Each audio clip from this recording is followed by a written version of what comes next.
Thomas Leduron, cofondateur d'Impulse Lab. Sweet Dreams.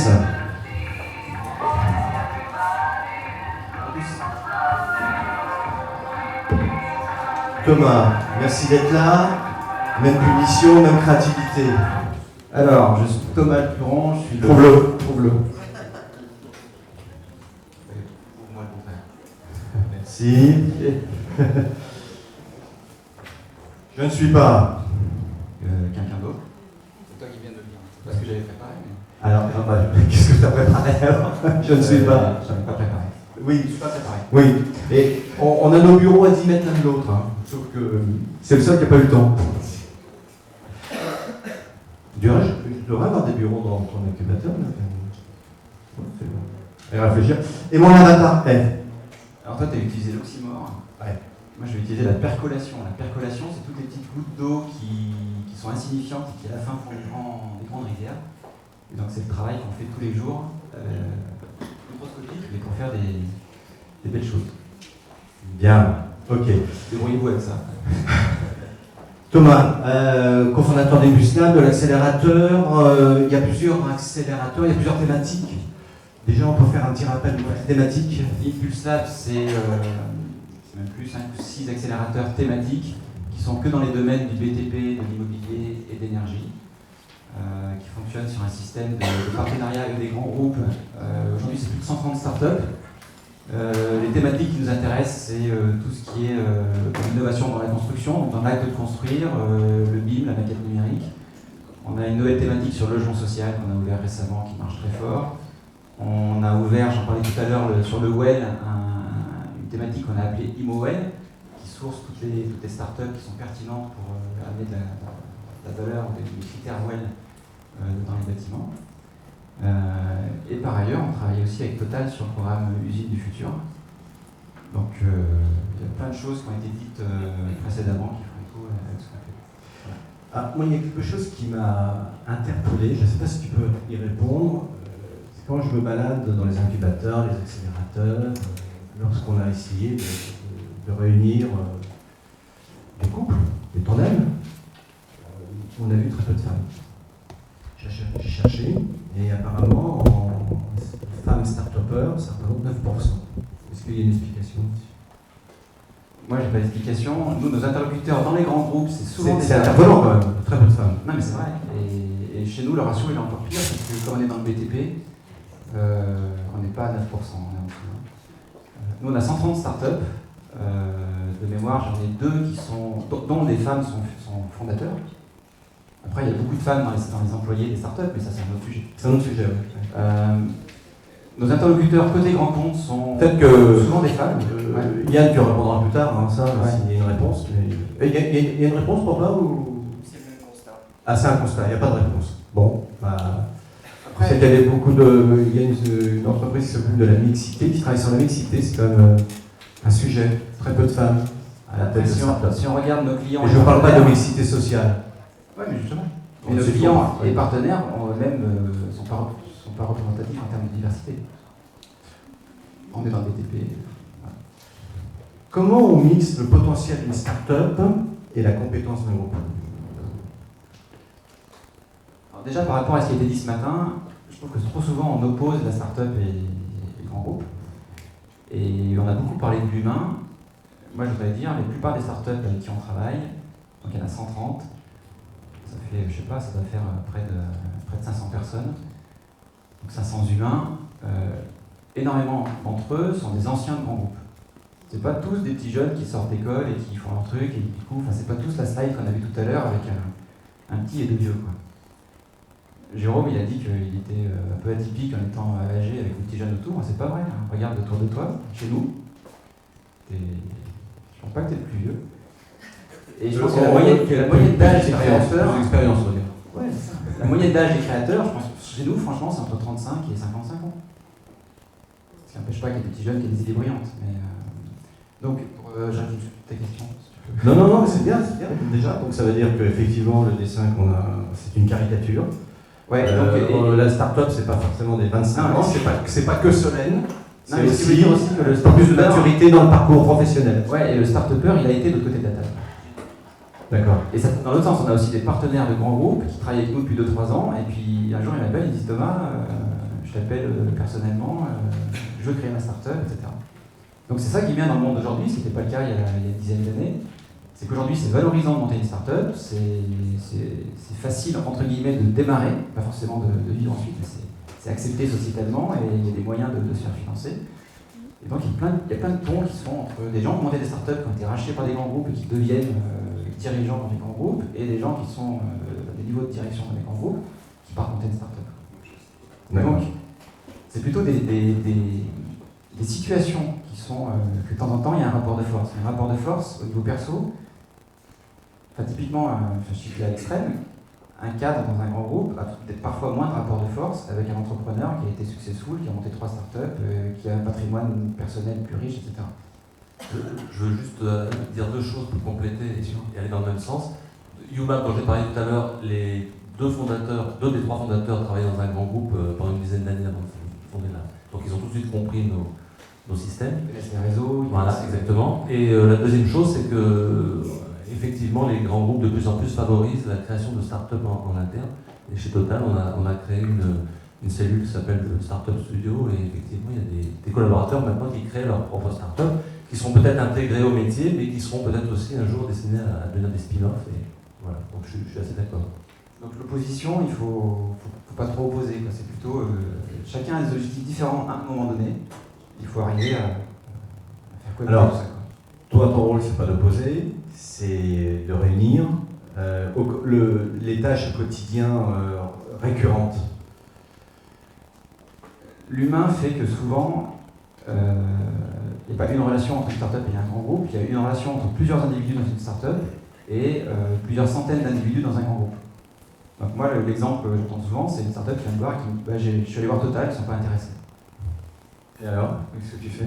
Je leur dis Total, qui chez Total? Parce que, je veux dire, on peut aller voir 100 personnes chez Total et en avoir 10 qui seront clients, 20 qui seront investisseurs et 80 qui seront, 70 pardon, qui ne seront pas intéressés.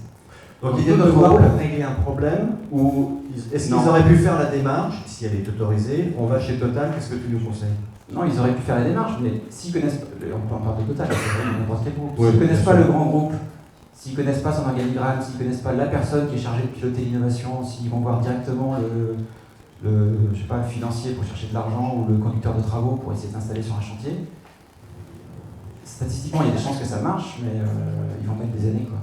Donc nous, notre simple rôle, c'est d'être humble, de comprendre ce que va apporter la techno de la startup, son innovation, et de la connecter avec les 5-6 personnes dans un grand groupe qui devraient réagir. Ensuite, ils réagissent ou ils ne réagissent pas. Mais au moins, la startup, à la limite, elle ne va pas s'embêter à aller chercher d'autres gens dans le grand groupe. Et le grand groupe, lui, il va être capable de se positionner rapidement par rapport à une startup. Et ça, en 2 mots, c'est notre rôle, d'organiser des ponts entre des mondes qui ne se connaissent pas. Alors, est-ce que tu as été à la source de la relation entre OpenRG et Nexity? Non. Non. Enfin, je sais plus. Je crois pas. Aucune intervention sur cette relation, même après, même pendant? Non, plus. Après, il ne faut surtout pas que ce soit vu comme exclusif. Ouais. Je parlais tout à l'heure de la question sur l'incubateur, etc. C'est exclusif. Il ne faut surtout pas que ce soit exclusif. Il faut que la start-up trouve tous les canaux possibles pour elle pour accéder à des clients et vice versa. Après, pour que ces canaux soient efficaces, il faut qu'il y ait des gens qui s'en occupent et c'est un peu ce qu'on essaie de faire. Ouais. Si je devais te demander un point d'audace que tu n'as pas encore osé, mais qui est dans un carton, dans un coin de ta tête, pour accélérer les choses, bonifier les choses, quel serait-il? Toujours dans le cadre de la relation, c'est pas la start-up et grand groupe. Qu'est-ce que tu aurais... Alors, est-ce que tu as d'abord une demande à faire au grand groupe ou une recommandation à faire aux start-up? Nous, Oui, mais choice. Du fait de mon métier, j'observe avec regret que trop souvent les grands groupes font du tourisme innovation. Alors, du tourisme d'innovation. Voilà, c'est-à-dire qu'ils... Notez ça pour le prochain dialogue. Tourisme d'innovation. C'est-à-dire qu'en gros, il y a déjà de la valeur ajoutée pour un grand groupe. Audrey est d'accord, elle fait oui. Pour un grand groupe, d'aller voir des startups, d'avoir leurs collaborateurs qui se mouillent à l'environnement des startups, de tester, etc., c'est déjà énorme comme valeur ajoutée. Oui. Donc même s'ils ne génèrent rien en business aux startups, ils peuvent quelque part pomper du change management, de l'info, c'est comme aller faire un séminaire paintball, quoi. Enfin, entre guillemets, c'est un peu aujourd'hui la startup c'est à la mode, c'est valorisé. Les élus c'est pareil, les élus il faut qu'ils aillent voir des startups, qu'ils s'affichent avec des startups, etc. Donc ça c'est intéressant dans la mesure où ça peut permettre des rencontres, mais il faut surtout éviter que ça se produise sans que ça génère des rencontres. Donc on essaye de doser le curseur. Et donc le point d'audace, c'est de dire, c'est d'essayer d'identifier assez tôt dans les relations avec les startups et les grands groupes. Donc clairement la question c'est ce que le management du grand groupe est prêt à faire. Et est-ce que finalement c'est juste une démarche qui est d'acculturation au monde des startups, et auquel cas moi j'appelle ça du tourisme d'innovation, et c'est bien, mais il faut le faire dans un autre cadre, il ne faut pas le faire au détriment des startups. Et s'ils veulent vraiment travailler avec des startups, eh ben c'est un peu moins de com, et c'est plus de...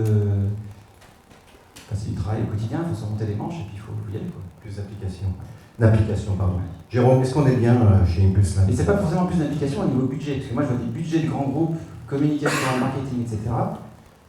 C'est pas ça que je veux dire. C'est un gars qui fait une réunion avec une startup et qui sort sur un projet. Enfin, je pense qu'on est d'accord. Jérôme, est-ce qu'on est bien on est très très bien. On profite quasiment tous les jours de rencontres. À l'origine, il y a toujours une visite qui a l'air être un petit peu comme ça, touristique. Un groupe se déplace de start-up en start-up, mais alors, je parle pour nous, on arrive à fixer certains. Et d'abord, on peut tester tout de suite l'impact coût, la sensibilité au prix par exemple, les applications. Enfin, on peut avoir des échanges très fructueux. Rien qu'en un quart d'heure, les gens découvrent, comprennent ou ne comprennent pas, on explique. Et ne serait-ce que cet échange nous enrichit, parce qu'on peut caler notre modèle économique sur ces marchés, s'ils expriment spontanément leur capacité à l'absorber ou pas. Et juste un point, avant que j'oublie. Merci Jérôme. Nous, la relation entre le start-up et les grands groupes nous paraît tellement importante qu'on a un travail de thèse en cours avec Paris Dauphine, et c'est Antoine Thuillier qui est au fond de la salle qui relève la main. J'ai failli te connaître, il devait me donner tes coordonnées il y a un mois. Je suis ravi de faire ta connaissance.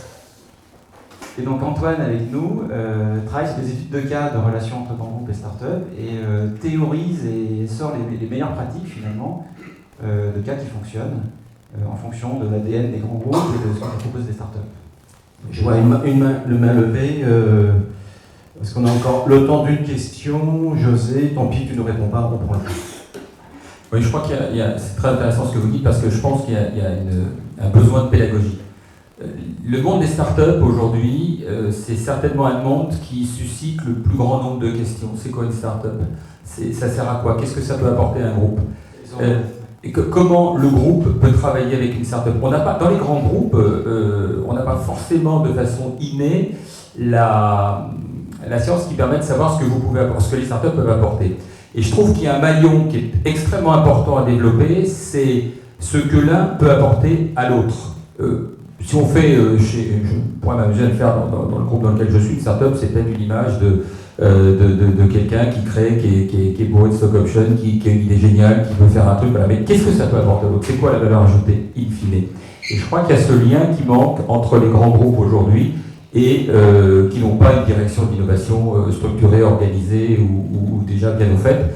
Mais c'est comment on peut travailler l'un avec l'autre et quelle est la valeur ajoutée apportée de l'un à l'autre. Et depuis le début de cette matinée, moi, je me dis qu'il y a vraiment un travail de relation, avant même de se dire qu'est-ce que vous pouvez apporter en tant que start-up à une société, c'est quelle est la structure même de collaboration et la valeur ajoutée créée derrière ça. De mots, voilà. Thomas, c'est créer en amont les conditions de la relation. Exactement. Créer en amont les conditions de la relation, éviter le tourisme de start-up. Notez ça pour le prochain dialogue. Rodolphe. C'est juste un témoignage, je ne sais pas si on a ça inné, mais à partir du moment où, en tant que grand groupe, on a envie que les choses changent et qu'on a la recherche d'innovation concrète sur des projets immobiliers, parce que nous, les innovations, on les fait directement sur nos bâtiments, eh ben, on cherche des solutions, et il se trouve qu'aujourd'hui, les gens qui apportent des solutions, c'est très souvent des startups. C'était peut-être pas le cas il y a 10 ans, c'était peut-être plus des bureaux d'études, ou voilà. Mais aujourd'hui, c'est des startups. Et puis, si la solution elle est au point, il ne devrait pas avoir de limite à utiliser une startup, qu'elle s'appelle startup ou pas startup, d'ailleurs.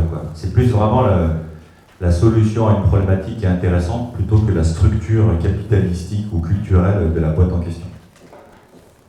Et puis là, ce matin, on a un exemple de ce que fait un accélérateur en partenariat avec une autre entité comme Innovation Immobilier, c'est de réunir ces startups, de les amener aussi avec ces grands comptes et de pouvoir échanger et de pouvoir échanger avec d'autres startups et d'autres grandes sociétés. C'est un échange auquel tu as participé. Voilà, merci Thomas. En conclusion, merci à vous. Merci Thomas.